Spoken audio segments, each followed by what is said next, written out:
Dear students, तो आज के इस वीडियो लेक्चर में हम समझेंगे स्प्रिंग मास सिस्टम को। स्प्रिंग मास सिस्टम कैसे और कितने तरीके का होता है वो आज आपको इस वीडियो में समझ में आएगा। तो समझते हैं स्प्रिंग मास सिस्टम क्या होता है। ऑलरेडी आपने इसको समझा है, बस इसको फील नहीं किया। देखिए, स्प्रिंग मास सिस्टम क्या करना है कि जब स्प्रिंग से मास अटैच हो तो आप कभी ना कभी खेल खेल में आप स्प्रिंग से मास अटैच कर देते हो या मास को स्प्रिंग में अटैच करने के बाद उसको पुश करते हो। ठीक है, या तो आप कंप्रेस करोगे या तो फिर पुल करोगे। ठीक है, या तो आप पुश करते हो या फिर पुल करते हो। तो क्या देखते हैं आप वहां पर, आपको ये सीन समझ में आता है। हो सकता है कि मास जो स्प्रिंग से अटैच्ड है वो वर्टिकली हो सकता है मास हॉरिजॉन्टली अटैच्ड हो। हॉरिजॉन्टली मतलब किसी सरफेस पे रख दीजिए स्प्रिंग को और स्प्रिंग के एक एंड से मास को अटैच कर दीजिए और फिर उसका स्प्रिंग का एक एंड रिजिड हो, फिर आप उसको कंप्रेस करिए। हो सकता है उसको आप स्ट्रेस करिए। अब यह हो सकता है कि स्प्रिंग को कहीं से आप हैंग कर दीजिए, उसके बाद मास को आप जब अटैच करोगे तो स्ट्रेस कर सकते हो, या फिर मास को आप क्या करिए, आप जब ऊपर करोगे तो वो स्प्रिंग क्या होगी, कंप्रेस होगी। तो उसी तरह का कैसे कैसे स्ट्रक्चर बनता है, मतलब क्या फिगर बनता है, स्ट्रक्चर तो नहीं कहना है। तो स्प्रिंग मास सिस्टम को कितने तरीके से आपको समझना है और पढ़ना है वो इस वीडियो में आपको मिलेगा। देखिए, स्प्रिंग मास सिस्टम ये होता है एक्चुअली दो तरीके से। पहला क्या आएगा, जाके देखिए, पहले आप इसको इसमें बांट दीजिए, एक डिवाइड कर दीजिए, एक लिखेंगे हॉरिजॉन्टल स्प्रिंग मास सिस्टम। क्या लिखेंगे, हॉरिजॉन्टल स्प्रिंग मास सिस्टम। ये आपके पास आ गया हॉरिजॉन्टल स्प्रिंग मास सिस्टम। दूसरा क्या आपके पास बनता है, वर्टिकल। क्या बनेगा, वर्टिकल स्प्रिंग मास सिस्टम। एक आपके पास आ गया वर्टिकल मास सिस्टम, एक आ गया हॉरिजॉन्टल मास, एक आ गया हॉरिजॉन्टल स्प्रिंग मास सिस्टम, एक आ गया वर्टिकल स्प्रिंग मास सिस्टम। अब ये भी दो तरीके के होते हैं। कैसे होते हैं जरा इनको भी देख लीजिए। ये एक हो सकता है वन स्प्रिंग मास सिस्टम हो, वन स्प्रिंग मास सिस्टम हो सकता है टू स्प्रिंग मास सिस्टम हो, टू स्प्रिंग मास सिस्टम हो। अब दोनों की फिगर को समझ लेते हैं। इससे पहले इसके भी दो टाइप्स लिख लिए जाए। इसमें भी क्या आएगा, वन स्प्रिंग मास सिस्टम और दूसरा क्या आएगा, टू स्प्रिंग मास सिस्टम। देखिए, दोनों का फिगर देखते हैं, उसके बाद फिर डिस्कशन करते हैं कि कैसे हम हॉरिजॉन्टल स्प्रिंग मास सिस्टम को समझेंगे और वर्टिकल मास स्प्रिंग सिस्टम को समझेंगे।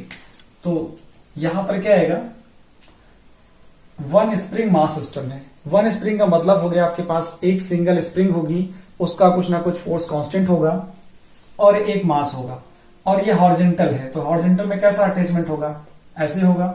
एक हॉरिजॉन्टल सरफेस हो गया, इस हॉरिजॉन्टल सरफेस में ये स्प्रिंग का रिजिड एंड हो गया, यहां से आपने स्प्रिंग को अटैच कर दिया और यहां से एक मास बना दिया, अटैच कर दिया।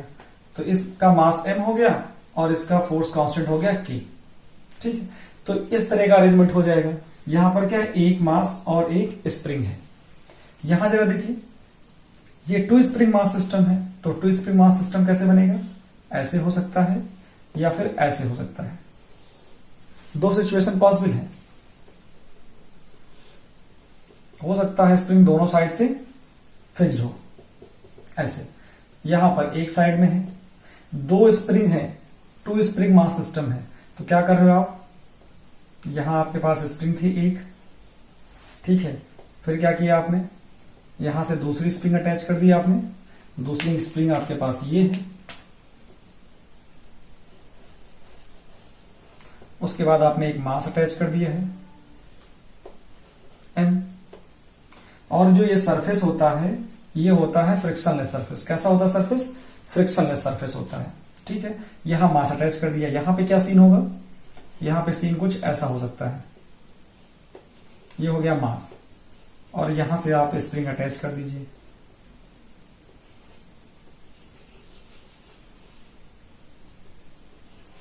ऐसे तो इसका स्प्रिंग कांस्टेंट K1 हो गया, इसका K2 हो गया, इसका K1 हो गया, इसका K2 हो गया। यहां पर भी ऐसे ही बनेगा। क्या होगा? इसको मैं ऐसे कर देता हूं। तो ये तो हो गया हॉरिजॉन्टल स्प्रिंग मास सिस्टम, और ये हो गया वर्टिकल मास स्प्रिंग सिस्टम। इसको भी समझ लीजिए। देखिए, वन स्प्रिंग मास सिस्टम है तो क्या होगा? कुछ ऐसा फिगर बनेगा। ये आपके पास स्प्रिंग हो गई, और इस स्प्रिंग से केवल एक मास आपने हैंग कर दिया।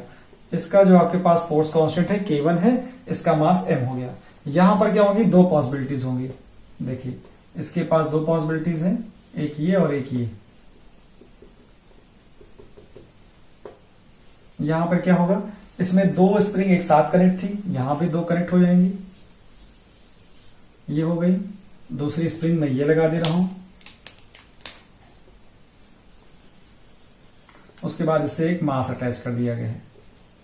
ठीक है, इसका फोर्स कांस्टेंट K1 है, इसका K2 है। ऐसा हो गया। यहां पर क्या होगा? यहां पर आप स्प्रिंग का ये एंड फिक्स है, यहां पर क्या है? यहां पर मास है, M हो गया। ऐसे हो गया। यहां पर क्या आया? ये स्प्रिंग आ गई। तो इस तरह से आप देख रहे हैं, यहां पर स्प्रिंग K1 है, यहां पर स्प्रिंग K2 है। स्प्रिंग का मतलब फोर्स कांस्टेंट स्प्रिंग का क्या है? K1 और K2 है। तो इस तरह का अरेंजमेंट होता है स्प्रिंग मास सिस्टम को समझने में। अब हम वन बाय वन डील करेंगे कि इसके लिए टाइम पीरियड क्या होगा, इसके लिए टाइम पीरियड क्या होगा, इसके लिए टाइम पीरियड क्या होगा, इसके लिए टाइम पीरियड का फॉर्मूला क्या होगा, इसके लिए क्या होगा और इसके लिए क्या होगा। फिर इन पे बनते हैं प्रॉब्लम्स, उन प्रॉब्लम को भी समझेंगे। पहले तो ये समझा जाए, क्या स्प्रिंग से अटैच बॉडी का जिसका मास m है, क्या ये SHM को शो करता है? तो पहले हर किसी डेरिवेशन में, चाहे इसका हो, चाहे इसका हो, चाहे इसका हो, जब भी हम टाइम पीरियड या फ्रीक्वेंसी फाइंड कर रहे होंगे, mass of the body attach to the free end of the, ये फ्री एंड होता है, ये रिजिड एंड होता है। इस स्प्रिंग के जो फ्री एंड से अटैच बॉडी का जो मास m है, क्या इस बॉडी का मोशन SHM है? पहले इस बात को प्रूव करेंगे, फिर उसके बाद उसका हम टाइम पीरियड और फ्रीक्वेंसी निकालेंगे। तो टाइम पीरियड या फ्रीक्वेंसी निकालने से पहले ये प्रूव करना है कि SHM है, किसका? बॉडी जो अटैच है स्प्रिंग से, उसका मोशन SHM है। तो उसके लिए सिर्फ आपको एक ही काम करना है, बस इतना प्रूव करना है कि वो SHM की डिफरेंशियल इक्वेशन को फॉलो कर रहा हो। तो हम हर डेरिवेशन में, चाहे इसका हो, चाहे इसका हो, चाहे इसका, इन तीनों में भी एक ही काम करेंगे। क्या करेंगे? SHM की डिफरेंशियल इक्वेशन को प्रूव करेंगे। उसके बाद टाइम पीरियड और फ्रीक्वेंसी निकालना आपको सिखाते हैं। पहले आप इसका स्क्रीनशॉट लीजिए, फिर हम हेडिंग लगाते हैं क्या? Horizontal spring mass system. किसका? One spring mass. हम क्या लेंगे? वन स्प्रिंग मास सिस्टम लेंगे। हॉरिजॉन्टल स्प्रिंग मास सिस्टम में पहले इसका लेंगे, फिर इसका, फिर इसका लेते हैं। चलिए स्क्रीनशॉट लीजिए पहले इसका। वन स्प्रिंग मास सिस्टम मतलब हमारे पास क्या होगा? एक स्प्रिंग होगी और एक मास होगा। कैसे होगा? जरा देखिए इस बात को। ये हमारे पास स्प्रिंग है, और इस स्प्रिंग का एक एंड तो क्या है? फिक्स्ड है, मतलब रिजिड सपोर्ट से बंधा हुआ है। तो ये मैंने यहां पर एक स्प्रिंग ले ली, और यहां पर एक मास ले लिया। ये हमारे पास मास हो गया। तो स्प्रिंग का जो स्प्रिंग फोर्स कांस्टेंट है वो हमारे पास क्या है? K है, और ये हमारे पास मास M हो गया। अब हम क्या करते हैं? इस पर एक्सटर्नल फोर्स लगाकर इसको स्ट्रेस करते हैं टुवर्ड्स द राइट। तो जब स्ट्रेस करेंगे तो इसकी पोजीशन कैसी हो जाएगी? ये थोड़ा सा दूर दूर हो जाएगी, और बॉडी हमारी यहां पर कहीं पहुंच जाएगी। बॉडी कहीं यहां पर पहुंच जाती है, ये बॉडी हमारी यहां पहुंच गई। इसका मतलब जो स्प्रिंग में अब ऐसे कुछ बना होगा, थोड़ा दूर दूर आ जाएंगे गैप, ऐसे आ जाएंगे। जो गैप बहुत पास पास थे स्प्रिंग के, अब थोड़ा दूर हो गए। अब हमने करा क्या? हमने करा ये कि जो हमारी स्प्रिंग, ये स्प्रिंग थी वो स्ट्रेच हो गई है। कैसे हो गई है? Bye applying external force. तो हमने यहां क्या कर दिया है? एक्सटर्नल फोर्स लगा करके इसको स्ट्रेच कर दिया है। तो कितना स्ट्रेच किया है? देखिए, इसको हम अगर देना चाहें इसको ऐसे लाइन खींच दें कि कितना स्ट्रेस कर दिया, तो ये हमने स्ट्रेस कर दिया है इसको एक्स डिस्प्लेसमेंट दे दिया। कहां से? From the mean position. ये हमारी जो लाइन होती है वो क्या होती है? इसको हम ले सकते हैं क्या? Mean position. इसको हमने मीन पोजीशन से एक्स डिस्प्लेस कर दिया है। इतनी बात समझ में आई। लेकिन जैसे ही इस फोर्स को छोड़ोगे आप, एक्सटर्नल फोर्स को रिमूव करोगे, तो क्या होगा? जैसे ही रिमूव करेंगे तो क्या होगी? ये बॉडी यहां आके एग्जैक्टली रुक नहीं जाएगी, इसकी एक पोजीशन और बनती है। वो कैसे बनती है? क्योंकि ड्यू टू इनर्शिया ये इतना खींच के इधर छोड़ेंगे, जैसे रिमूव करेंगे तो ये बॉडी सीधे यहां आके नहीं रुकेगी। ड्यू टू इनर्शिया ये पीछे आ जाएगी। कितना पीछे आएगी? जितना आगे गई थी। तो अब क्या हो जाएगा? जरा देखिए, उतना ही हम इसको पीछे कंप्रेस कर दे रहे हैं। बॉडी हमारी यहां पर पहुंच गई है, तो ये हमारे पास स्प्रिंग हो गई, ये थोड़ा सा कंप्रेस हो चुकी है यहाँ पे, ये आ गई। तो इस स्प्रिंग, जो स्प्रिंग ली है हमने, उसका एक एंड तो क्या है? रिजिड सपोर्ट से बंधा हुआ है। ये ऐसा हो गया। अब देखिए, जो हमारे पास यहां पर रिस्टोरिंग फोर्स लगेगा, रिस्टोरिंग फोर्स इधर लगेगा, ये क्या करेगा? ये इस बॉडी को इसकी मेन पोजीशन में लाने का काम करेगा, क्योंकि बॉडी हमारी यहां पे है। ये इक्विलिब्रियम पोजीशन है। कौन सी इक्विलिब्रियम पोजीशन है? मीन पोजीशन कह लीजिए या इक्विलिब्रियम पोजीशन है? इक्विलिब्रियम है।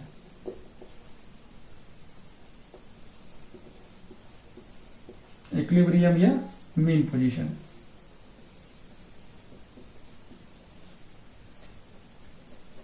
मेन पोजीशन, ठीक है। यहां पर बॉडी हमारे पास है, तो स्प्रिंग कांस्टेंट दोनों वही हैं, दो इसका भी सबका के ही है।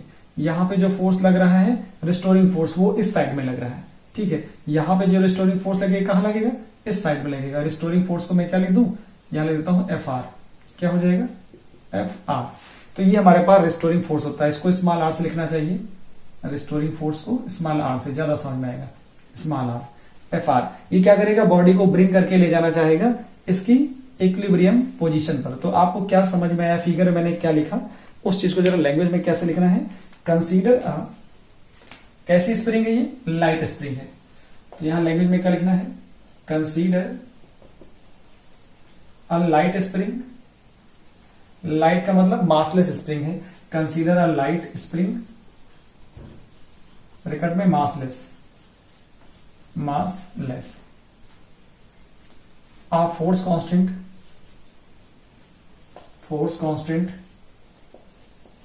K, force constant K, whose one end is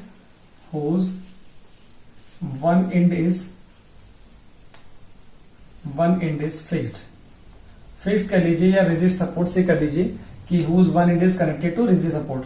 तो मैंने बोल दिया है कि whose one end is fixed and other end is attached to a body of mass m। जो अदर एंड है उससे एक m मास की बॉडी अटैच कर दी गई है, और ये फ्री है किस सरफेस पे घूमने के लिए? ये फ्रिक्शनलेस सरफेस है। कैसा सरफेस है ये जो सरफेस है ये फ्रिक्शनलेस है। इसको मैं बोल देता हूं कैसा है? फ्रिक्शनलेस सरफेस है। फ्रिक्शनलेस सरफेस है ये, which is free to move on frictionless surface। तो ये तो हो गई इसकी लैंग्वेज। अब क्या करते हो? Let by applying external force, let by applying external force क्या है? External force F E external. Body is displace through small distance कितनी है? Small distance x from mean position, left की राइट। तो आप देख रहे हो टूवर्ड्स राइट,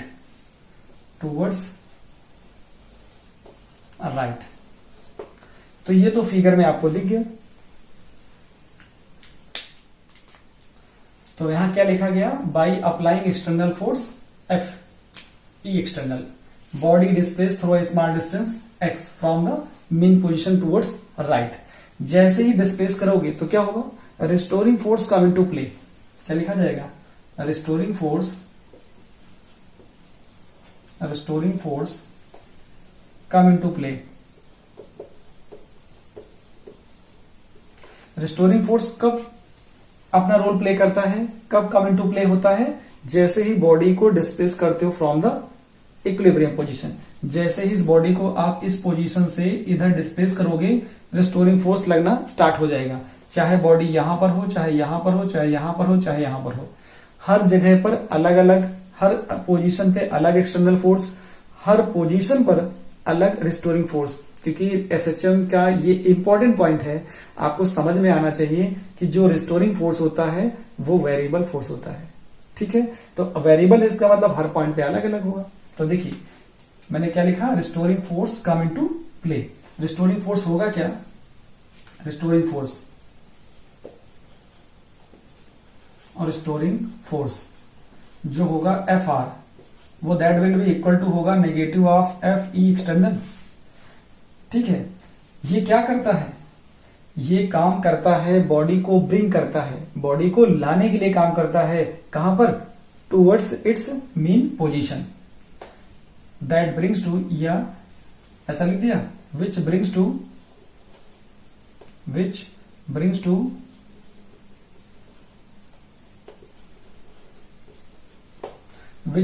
बॉडी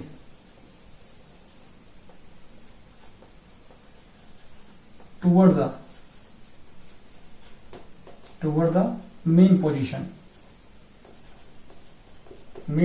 या equilibrium position when, कब, when जब आप एक्सटर्नल फोर्स रिमूव कर दोगे, when external force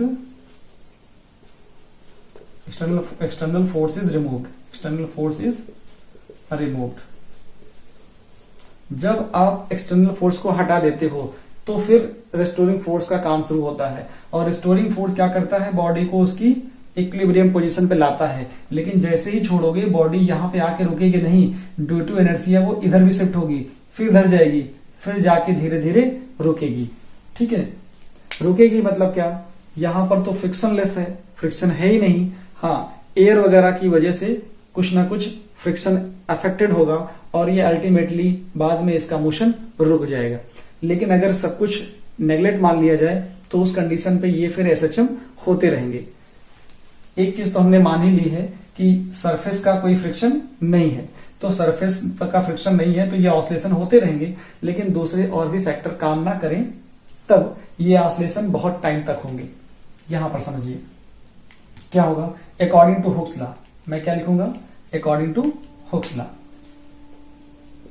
according to Hooke's law. Hooke's law क्या कहता है, हुक्स लॉ कहता है कि displacement of body is directly proportional to the applied force. Applied force क्या है, according to Hooke's law, displacement of body, displacement of body is directly proportional to the external force।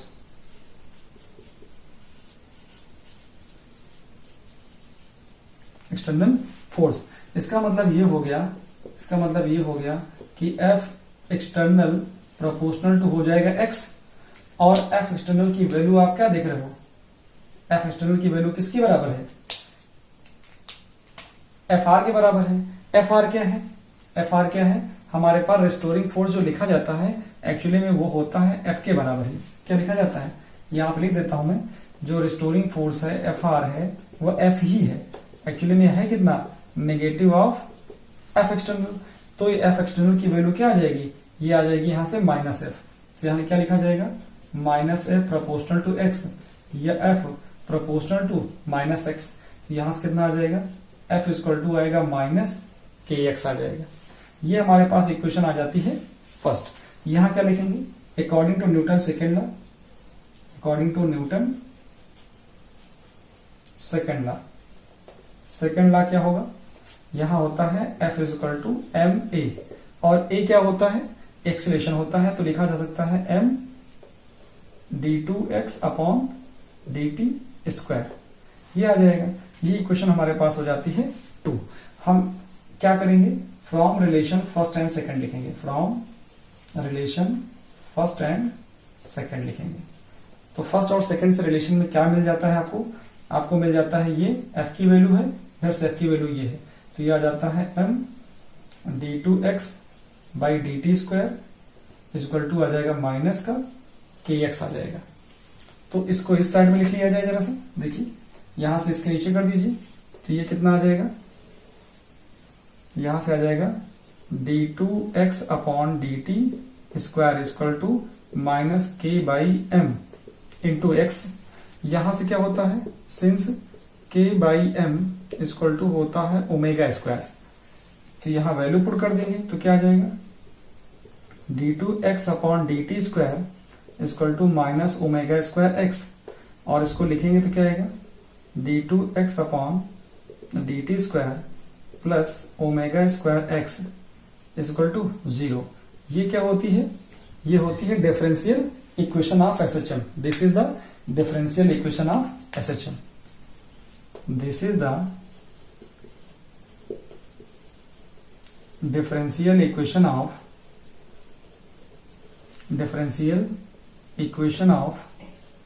SHM. इसका मतलब हम ये बोल सकते हैं कि जो हमारी बॉडी है अटैच टू द स्प्रिंग, उसका जो मोशन है वो कैसा है, एसएचएम है। Hence body attach to the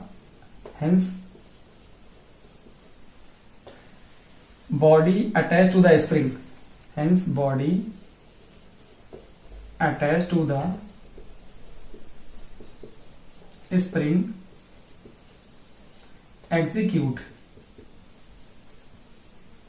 execute SHM. ये तो बात पता चल गई कि जो बॉडी अटैच्ड है स्प्रिंग से वो क्या कर रही है, एग्जीक्यूट कर रही है सिंपल हार्मोनिक मोशन। तो मुझे क्या चाहिए, इस बॉडी का जो सिंपल हार्मोनिक मोशन एग्जीक्यूट कर रही है उसका टाइम पीरियड कितना होगा। तो अब बात करते हैं टाइम पीरियड ऑफ बॉडी। तो इस बॉडी का जो इस स्प्रिंग से अटैच्ड है उसका हमें टाइम पीरियड चाहिए, तो टाइम पीरियड निकाल दिया जाए। इसका भी स्क्रीनशॉट लीजिए, फिर टाइम पीरियड देख लेते हैं। तो टाइम पीरियड कैसे निकालेंगे, इसको हटा देते हैं, देखिए यहां से। तो टाइम पीरियड कैसे निकाला जाएगा, टाइम पीरियड और फ्रीक्वेंसी दो चीजें निकालनी है। तो क्या आ जाएगा यहां से, या देखिए टाइम पीरियड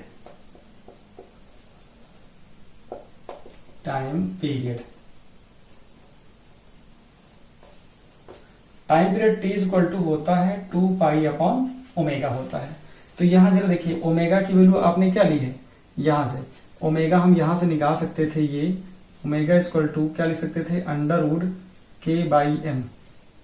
तो यहां लिखा जा सकता है सिंस ओमेगा इक्वल टू होता है under root K by M, तो यहां से क्या आएगा, t इक्वल टू आएगा 2 pi under root K by M.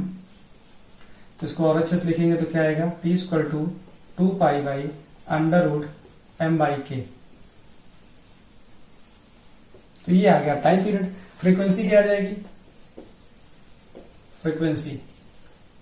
Frequency देखेंगे तो क्या आएगा, f is equal to 1 upon T. तो इसका जस्ट उल्टा कर दीजिए, तो 1 upon 2 pi under root K by M आ जाएगा।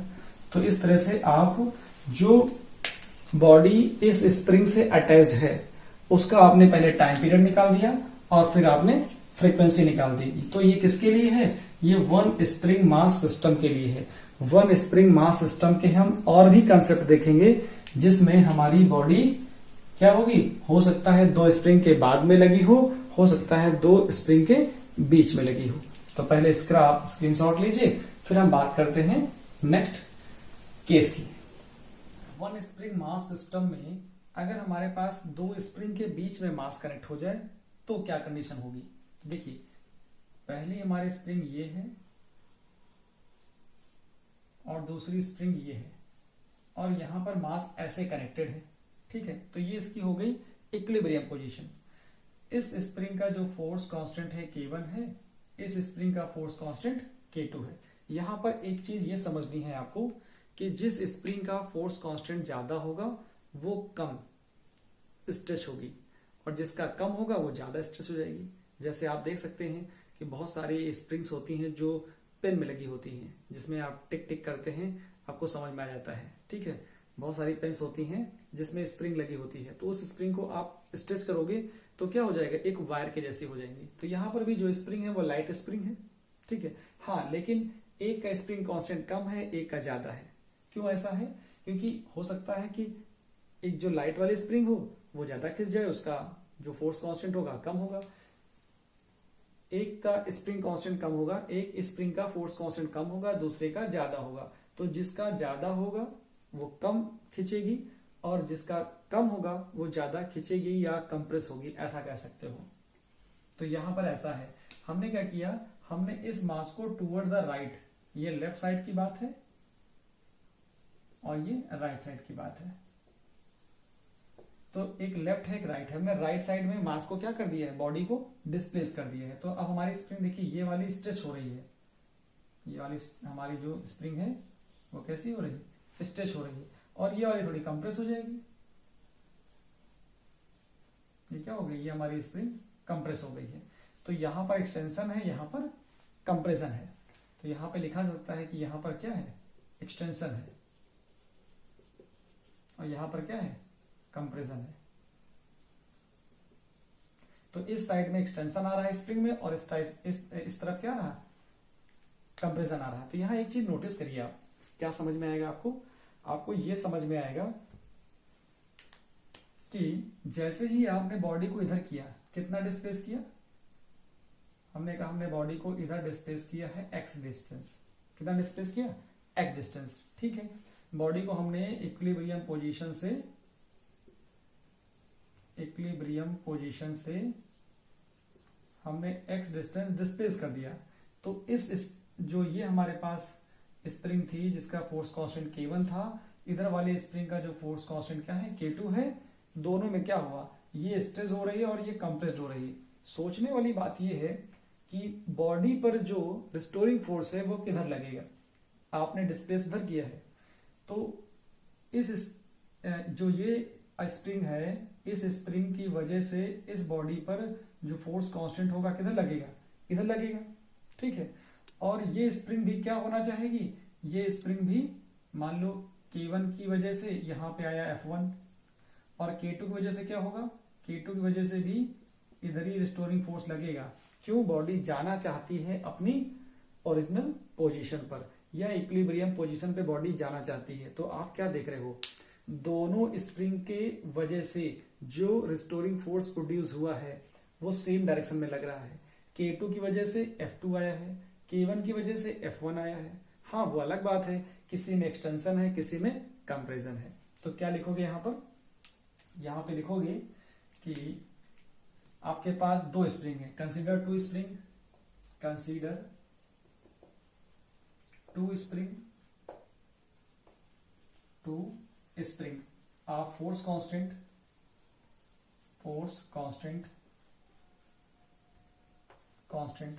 K1 K2 are attached to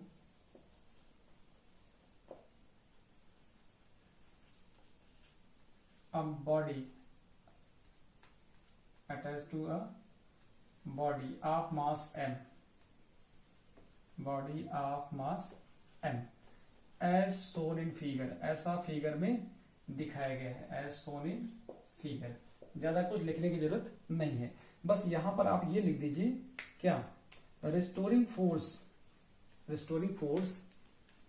क्या हो जाएंगे, restoring force due to spring, restoring force produced due to spring on the body, restoring force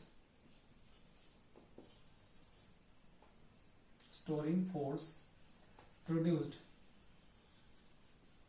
due to spring on body is in same direction same direction.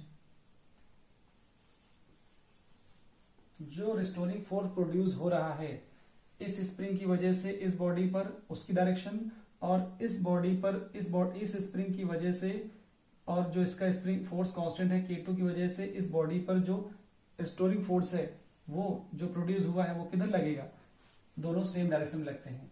That is, ऐसा हो गया। Late F1 and F2 हमने मान लिया F1 F2 are the restoring force produced. F1 F2 क्या है, are the restoring force produce by spring of force constant K1 and K2। तो क्या आ जाएगा, हम F1 और F2 की वैल्यू लिख सकते हैं। कितनी आ जाएगी, F1 की वैल्यू क्या आ जाएगी, माइनस K1x आ जाएगी। ठीक है भाई, ये जितना स्ट्रेस हुआ है ये उतना ही कंप्रेस हो जाएगा, क्योंकि अगर ये इतना इधर x, अगर ये x क्या कर रहा है, कंप्रेस हो रहा है, तो ये वाला ये जो स्प्रिंग है वो x स्ट्रेस हो रही है। तो यहां से क्या आ जाएगा, and F2 equal to minus K2x आ जाएगा। नेट रिस्टोरिंग फोर्स कितना होगा, नाउ नेट रिस्टोरिंग फोर्स, जो नेट रिस्टोरिंग फोर्स होगा F इक्वल टू हो जाएगा F1 प्लस F2। तो F इक्वल टू क्या आ जाएगा, यहां देखोगे F equal to minus K1x minus K2x। तो यहां से क्या मिल जाएगा, यहां से आपको मिल जाता है minus K1 plus K2 into X. यहां आप लेट कर लीजिए, let K1 plus K2 equal to K। तो ये क्या हो जाएगा, ये हो जाता है F equal to minus KX आ जाता है। अच्छा, F की वैल्यू क्या होती है, यहां लिखोगे according Newton second law, according Newton second law, F equal to होता है ma और ये होता है m d2x upon dt square. इसका मतलब यहां पुट करोगे तो क्या आएगा, ये आएगा m d2x by dt square equal to आएगा माइनस kx। यहां से क्या आएगा d2x upon dt square equal to minus k by m into x आ जाएगा। इसकी वैल्यू क्या होती है, k बाई m की वैल्यू ओमेगा स्क्वायर होती है, या omega equal to under root k by m लिखा जा सकता है। यहां पुट कर दोगे तो क्या आएगा, ये आएगा d2x by dt square equal to क्या आएगा, माइनस ओमेगा स्क्वायर x। यहां से क्या लिख सकते हो, ये d2x by dt square plus omega square x आ जाएगा इक्वल टू 0 आ जाएगा। इसका मतलब क्या होता है, this is the differential equation, this is the differential equation of SHM। इसका मतलब क्या हुआ, इसका मतलब ये हुआ बॉडी अटैच टू स्प्रिंग, ये motion of body attach to spring is executing SHM। Hence यहां लिख देता हूं मैं इस साइड में, हेंस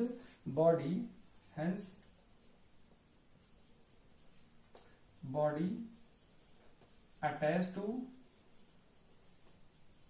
स्प्रिंग एग्जीक्यूटिंग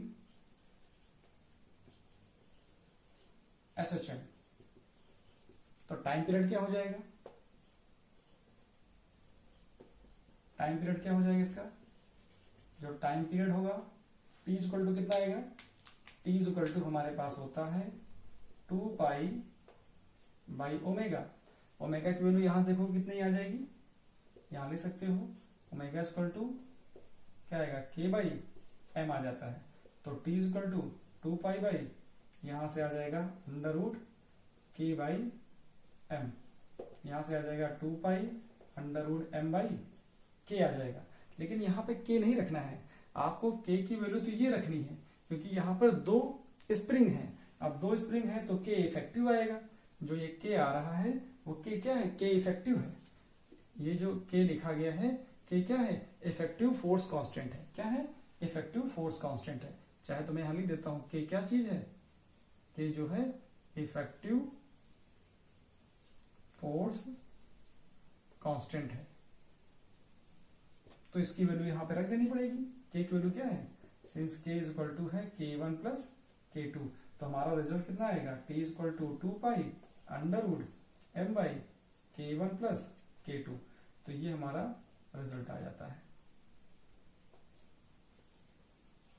कब, जब हमारी स्प्रिंग इस तरह से अटैच होगी। एक केस और डील करना है, वन स्प्रिंग मास सिस्टम का एक केस और बचता है। पहले इसका आप स्क्रीनशॉट लीजिए, फिर हम बात करते हैं नेक्स्ट केस की। वन स्प्रिंग मास सिस्टम का थर्ड केस क्या होगा कि हमारे पास जो दो स्प्रिंग होगी कैसी अटैच होंगी। देखिए, ये हमारे पास एक स्प्रिंग हो गई और दूसरी स्प्रिंग हमारे पास ये है। दोनों स्प्रिंग से क्या हुआ, एक बॉडी ऑफ मास एम को अटैच कर दिया गया है। जब हम क्या करते हैं, इस मास को डिस्प्लेस करते हैं फ्रॉम द मीन पोजीशन, तो पोजीशन कैसी हो जाती है, कुछ ऐसी हो जाती है। देखिए, जो अभी ये पास पास है थोड़ा सा दूर हो जाएंगे, ठीक है, और हमारी स्प्रिंग कुछ यहां पहुंच जाएगी, मतलब कुछ ऐसा आ गया। और दूसरी स्प्रिंग हमारे पास क्या है, दूसरी स्प्रिंग हमारे पास ये हो गई, कुछ ऐसी हो गई, ठीक है। तो हमने क्या किया, यहां पर इस बॉडी ऑफ मास एम को डिस्प्लेस कर दिया है x distance from the mean position. तो ये तो रेजिडेंट हो गया। ये हमारे पास फोर्स कांस्टेंट इस स्प्रिंग का है और K2 इस स्प्रिंग का फोर्स कांस्टेंट है। तो ये K1 है और ये K2 है। देखना ये है कि जब बॉडी को डिस्प्लेस कर दिया गया है तो इस स्प्रिंग ने और इस स्प्रिंग ने क्या किया, इस पर रिस्टोरिंग फोर्स लगाया। उसकी डायरेक्शन क्या होगी, K1 की वजह से तो आती है, K1 की वजह से रिस्टोरिंग फोर्स आएगा F1 और इसकी वजह से आएगा कितना, F2। तो K2 की वजह से F2 आ रहा है और K1 जो फर्स्ट स्प्रिंग ये है और दूसरी स्प्रिंग ये हमारे पास दो स्प्रिंग है जिनका फोर्स कांस्टेंट क्या है, K1 और K2 है। तो K1 की वजह से F1 है और K2 की जगह F2 है। दोनों का जो रिस्टोरिंग फोर्स है वो दोनों सेम डायरेक्शन में लग रहा है। अब दोनों सेम डायरेक्शन में लग रहे हैं और दोनों कैसे होंगे, इक्वल ही होंगे। कैसे इक्वल होंगे वो मैं आपको समझाता हूं, जरा देखिए कैसे। F1 F2 लिखा है, F1 F2, लेकिन दोनों ही सेम होंगे। क्यों ऐसा है मैं कह रहा हूं, देखिए जब इसको आपने डिस्प्लेस किया था, इसको डिस्प्लेस किया था, तो जब डिस्प्लेस कर रहे थे तो एक्सटर्नल फोर्स जितना होगा उतना ही तो रिस्टोरिंग फोर्स होगा। और वो रिस्टोरिंग फोर्स कितना होगा, इसमें और इसमें जो एक्सटेंशन आया है, देखिए एक्सटेंशन कैसे आया है पहले वो समझ लीजिए। लेट अ बॉडी, फिर बात आपको और अच्छे समझ में आ जाए। Let a body displace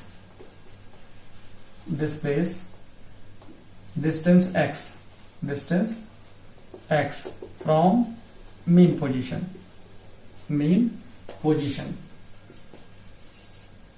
from equilibrium. देखिए इसका तो कोई मतलब नहीं, तो फिगर के बारे में ही सिर्फ लिखा है कि हमने दो स्प्रिंग ली हैं जिनका फोर्स कांस्टेंट K1 K2 है और क्या किया गया, K1 K2 are attach to a body of mass M as shown in figure. तो यहां पर क्या किया गया, दो हमारे पास स्प्रिंग थी जिनका फोर्स कांस्टेंट K1 K2 है, एक बॉडी से अटैच कर दिया गया है। इसी केस को हम लोग डील कर रहे हैं। हमने क्या कंसिडर किया कि बॉडी को हमने डिस्प्लेस कर दिया है, कितना डिस्प्लेस कर दिया है, एक्स डिस्टेंस। तो जो एक्स डिस्टेंस डिस्प्लेस करते हैं तो इसमें जो एक्सटेंशन आएगा और इसमें जो एक्सटेंशन आएगा दोनों को मिला करके ही तो एक्स होगा। ये बात समझ रहे हैं आप कि इस स्प्रिंग में हमें नहीं पता कि इस स्प्रिंग में कितना एक्सटेंशन आया। तो हमने कहा एक में आया x1, दूसरे में आया x2। हो सकता है x2 ज्यादा हो सकता है x1 ज्यादा हो सकता है दोनों सेम हो, हम नहीं कह सकते क्योंकि वो स्प्रिंग कांस्टेंट पे डिपेंड करता है। दोनों स्प्रिंग का स्प्रिंग कांस्टेंट अलग अलग है। तो हम यहां ले सकते हैं लेट x1 x2 क्या हो जाएगा, let x1 x2 be the extension in springs of force constant K1 K2. Let x1 and x2 be the extension in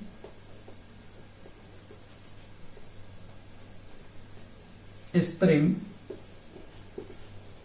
of force constant K1 K1 and K2, जो हमारे पास दो spring दी गई हैं जिनका force constant K1 K2 है, उसमें extension x1 x2 आ रहा है। देन तो जो x1 और x2 आएगा वो किसके इक्वल होगा? x के इक्वल होगा, क्योंकि इसमें जो एक्सटेंशन प्लस इसमें जो एक्सटेंशन है दोनों का मिला करके ही तो x है, क्योंकि दोनों को खींच दिया गया है। अब यहां जरा देखिएगा क्या होगा कि रिस्टोरिंग फोर्स, यहां लिखा जाएगा रिस्टोरिंग फोर्स जो दोनों स्प्रिंग इस पर एग्जर्ट करेंगी बॉडी ऑफ मास m पर, क्या आएगा? Restoring force exerted by each spring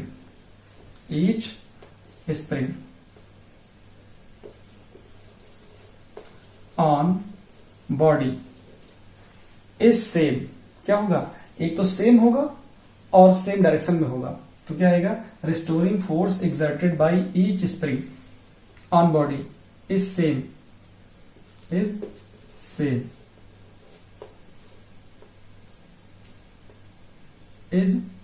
and in same direction। ये बात आपको समझ में आई? Same direction. देखिए सेम तो होगा, क्यों? क्योंकि यहां पर क्या है, दोनों सीरीज में कनेक्ट हैं। ठीक है, दोनों को आपने खींच दिया, दोनों ने क्या किया, इसकी वजह से और इसकी वजह से इस पर रिस्टोरिंग फोर्स लगेगा, और दोनों ही क्या करें, दोनों जो फोर्स लगा है वो इसको लाना चाहेगा, इस बॉडी को इसकी इक्विलिब्रियम पोजीशन पर। तो दोनों पे जो फोर्स लग रहा है F1 F2 वो क्या है, सेम है और सेम डायरेक्शन में है। मतलब ये आया कि जो यहां से आएगा that is F equal to क्या आएगा, पहले वाले में आएगा K1x और दूसरे वाले में से क्या आ जाएगा, सॉरी यहाँ पे K1x1 और दूसरे में क्या आएगा माइनस K2x2। तो जो रिस्टोरिंग फोर्स, क्योंकि आपने F एक्सटर्नल से इसको खींचा होगा, इधर F एक्सटर्नल से किससे खींचा होगा, F एक्सटर्नल से, तो इधर रिस्टोरिंग फोर्स कितना होगा, F होगा। और जो F होगा, F जो आएगा इसमें एक्सटेंशन आया है कितना, इसमें आया है K1x1 और इस वाले में आया है कितना K2x2। तो इन दोनों का ये फोर्स प्लस ये फोर्स ये इसके लिए इक्वल ही तो है। ये वाला जो ये जो एक्सटेंशन आ रहा है इसके इक्वल है, और ये जो एक्सटेंशन आ रहा है वो भी F के ही इक्वल है। मतलब यहाँ F1 F2 सिर्फ मैंने समझाने के लिए बता दिया है, अदरवाइज ये एक्सटेंशन इसके लिए भी F रिस्टोरिंग फोर्स होगा और इस एक्सटेंशन के लिए भी ये रिस्टोरिंग फोर्स F होगा।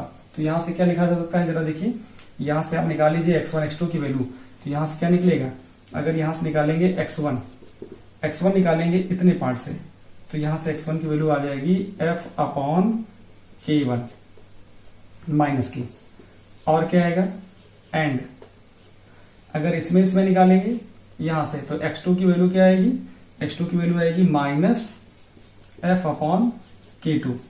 तो आप यूज करेंगे यूजिंग रिलेशन फर्स्ट, क्या आ जाएगा, x1 की वैल्यू पुट कर दीजिए minus F upon K1 minus F upon K2 is equal to आया x, यहां से माइनस F कॉमन कर लेंगे तो आएगा 1 upon K1 plus 1 upon K2 is equal to x आ गया। यहां से क्या हो जाएगा माइनस F इधर भेज दीजिएगा तो क्या आ जाएगा, यहां से आएगा K1 plus K2 upon K1 K2 और यहां से आ जाएगा माइनस x। तो इसको और सॉल्व करेंगे तो क्या आएगा, जाके इसको इधर भेज दीजिए, क्या आ जाएगा F equal to K1 K2 upon K1 plus K2, ऐसे यहां माइनस लगा दीजिए, यहां लिख दीजिए x। तो क्या हो गया, जाके इधर क्या वैल्यू पहुंच गई इसकी वैल्यू इधर जब जाएगी तो ये आ जाएगा, क्या ये आ जाएगा F is equal to minus K X. यहां हम लेट कर लेते हैं कि K क्या है, K इज इक्वल टू है K1 K2 upon K1 plus K2। ये क्या है, इफेक्टिव फोर्स कांस्टेंट है, ये इफेक्टिव फोर्स कांस्टेंट है। तो यहां से F की वैल्यू क्या ले सकते हो, क्या ले सकते हो, सिंस F इक्वल टू होता है ma और ये हो जाता है कितना m d2x by dt square, यहां से कितना आ जाएगा m d2x by dt square equal to minus kx। तो और लिख सकते हो इसको d2x बाई dt स्क्वायर, आगे का आप समझ जाए, इसके आगे तो आपको समझ में आ ही रहा है, minus k by M into X. k by M को आप क्या लिख सकते हो, since k by M equal to होता है ओमेगा स्क्वायर, या इसे लिख सकते हो क्या, omega equal to under root k by M. तो ये क्या हो जाएगा, ये हमारे पास हो जाएगी equation d2x by dt square plus omega square, ये हो गया x इक्वल टू 0। ये हमारे पास क्या हो गई, डिफरेंशियल इक्वेशन हो गई। This is differential equation of SHM। इसका मतलब ये हो गया कि जो बॉडी अटैच्ड है स्प्रिंग से उसका मोशन कैसा है, SHM है। अब इसका मतलब टाइम पीरियड कितना हो जाएगा, टाइम पीरियड निकाल लिया जाए। तो टाइम पीरियड मैं आपको इधर बता देता हूं, क्या आ जाएगा टाइम पीरियड। टाइम पीरियड कैसे निकालेंगे, time period t equal to हो जाएगा 2 पाई अपॉन ओमेगा। यहां क्या आ जाएगा, ओमेगा इक्वल टू आ जाता है कितना, k under root k by m, under root k by M आ जाता है, k बाई एम आ गया। तो यहाँ वैल्यू पुट कर देंगे, तो t इक्वल टू हो जाता है 2 pi upon under root k by M. तो ये आ जाएगा 2 pi under root m by k, और k की वैल्यू तो आपको पता है इफेक्टिव पुट करनी है। तो यहाँ जब वैल्यू पुट करेंगे k इफेक्टिव की, तो t इक्वल टू मिल जाता है 2 pi under root m upon, यहाँ क्या लिखा जाएगा, यहाँ लिखा जाएगा ये, तो आ जाएगा नीचे कितना k1 k2, और ऊपर यहाँ पहुंच जाएगा k1 प्लस k2। तो ये इस थर्ड वाले केस का डेरिवेशन हो जाता है।